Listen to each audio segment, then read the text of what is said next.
Assalamualaikum warahmatullahi wabarakatuh. Bertemu lagi bersama Ibu pada pelajaran kimia.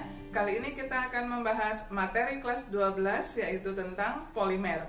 Sebelum belajar, tak lupa kita harus mengucapkan Bismillahirrahmanirrahim agar mendapatkan kemudahan dalam memahami materi kali ini. Polimer merupakan molekul raksasa yang terbentuk dari monomer atau molekul kecil yang terangkai secara berulang dan prosesnya disebut polimerisasi. Jadi molekul kecil ini bergabung dalam jumlah yang banyak membentuk suatu polimer dengan proses polimerisasi. Kemudian berdasarkan proses reaksi pembentukannya, polimer itu dibedakan menjadi polimer adisi dan polimer kondensasi.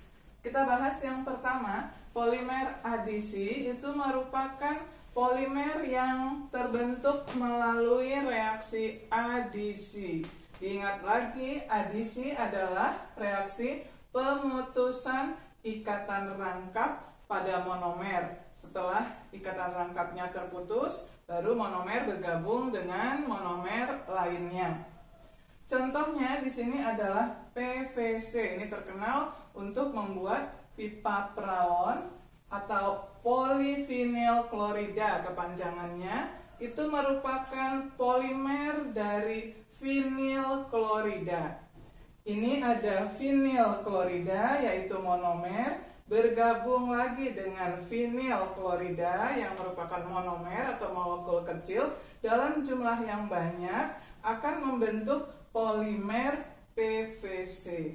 Jadi ini bukan cuma dua, tetapi jumlah monomernya yang bergabung dalam jumlah yang banyak. Barulah terbentuk polimer PVC.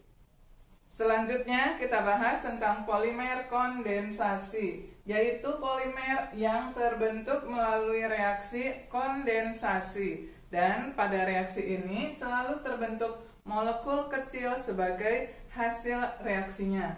Contoh molekul kecilnya adalah H2O atau air, NH3 atau amoniak, dan molekul lainnya.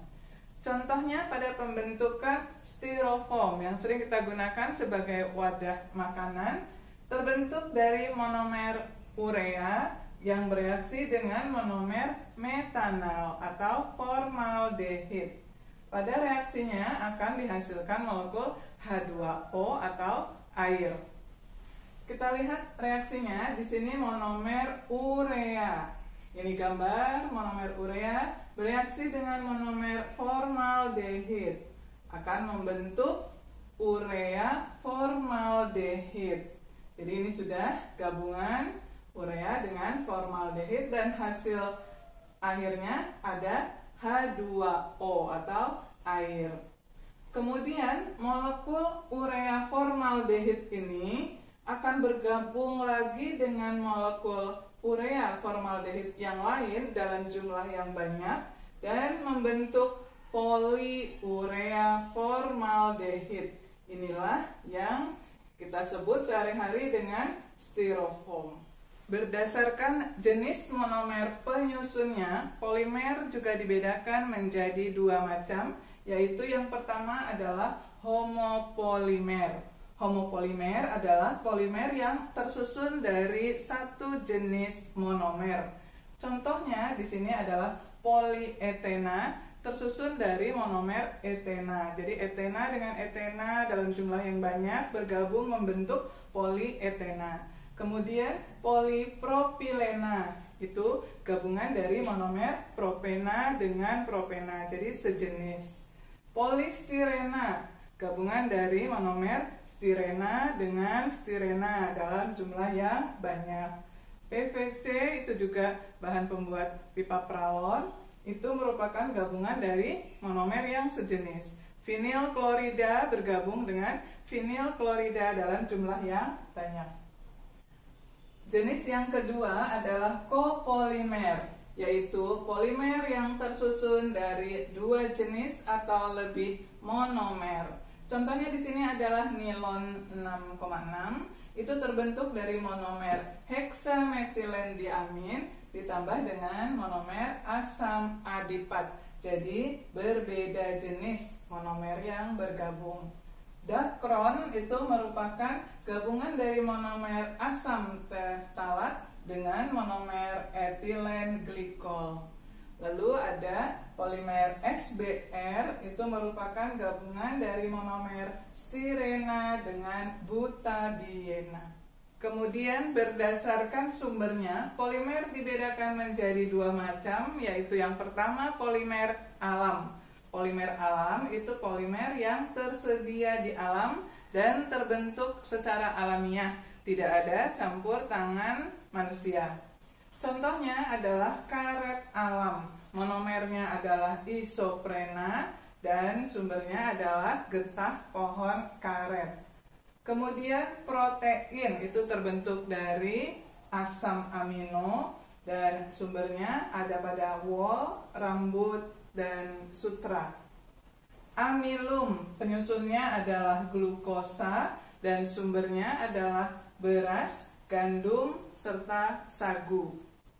Selulosa ini sumbernya juga glukosa, monomernya, dan sumbernya terdapat pada kapas dan kayu.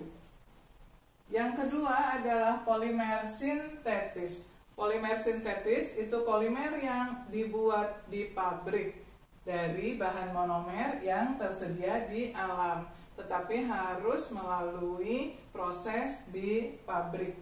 Contohnya yaitu polietilena, monomernya namanya etena dan bisa membentuk plastik pembungkus.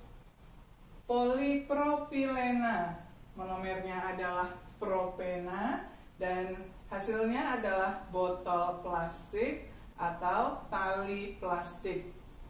PVC yaitu pipa untuk paralon, monomernya adalah vinyl klorida dan bisa dibuat bermacam pipa plastik. Lalu teflon, monomernya adalah tetrafluoroetena dan digunakan pada lapisan anti lengket, pada wajan juga panci-panci. Sekarang kita bahas sifat-sifat dari polimer. Sifat-sifat polimer itu ditentukan oleh besarnya massa rumus suatu polimer, dan ini akan mempengaruhi kekerasan polimer, elastisitas polimer, dan daya tahan panas terhadap polimer. Ukuran massa rumus polimer itu dinyatakan sebagai derajat polimerisasi atau disingkat dP. Jenis polimer berdasarkan sifatnya itu ada 3 macam. Yang pertama polimer termoplas, yaitu polimer yang melunak jika dipanaskan dan dapat dicetak kembali. Polimer ini memiliki sifat ringan, kuat, dan transparan. Contohnya adalah polietena, ini bahan pembuat plastik bungkus, polipropilena, ini botol plastik, juga PVC atau bahan pembuat pipa paralon.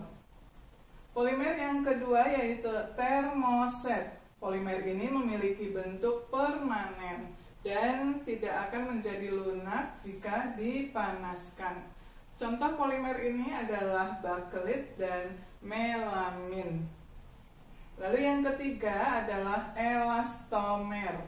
Polimer ini adalah bersifat elastis. Bentuknya dapat diregangkan, tetapi dapat kembali ke bentuk semula jika gaya tariknya dihilangkan.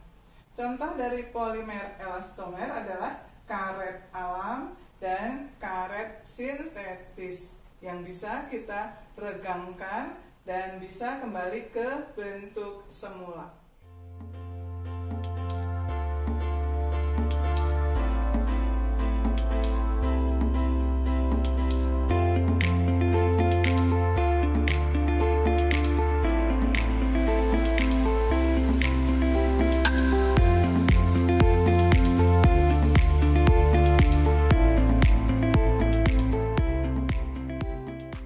Demikianlah pembahasan materi kita kali ini tentang jenis-jenis polimer dan sifatnya. Berikut ini terdapat 2 latihan soal yang bisa kalian kerjakan. Yang pertama, kalian diminta menjelaskan pengelompokan polimer berdasarkan jenis monomernya. Juga disebutkan contohnya.